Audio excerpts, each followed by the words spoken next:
Kevin Durant's Nike KD18 line is shifting into a heartfelt chapter, celebrating the women who shaped his life. The ant pearl carries on the pink floral tribute to breast cancer awareness, while the B.A.D colorway honors his late grandmother Barbara A. Davis.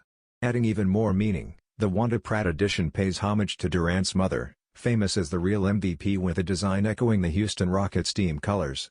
Having been traded from the Phoenix Suns to Houston, KD can seamlessly wear this pair throughout the season, with its crisp white base, striking red details, and his mother's initials tucked behind the tongue. Each edition carries a personal story, blending performance with emotional depth.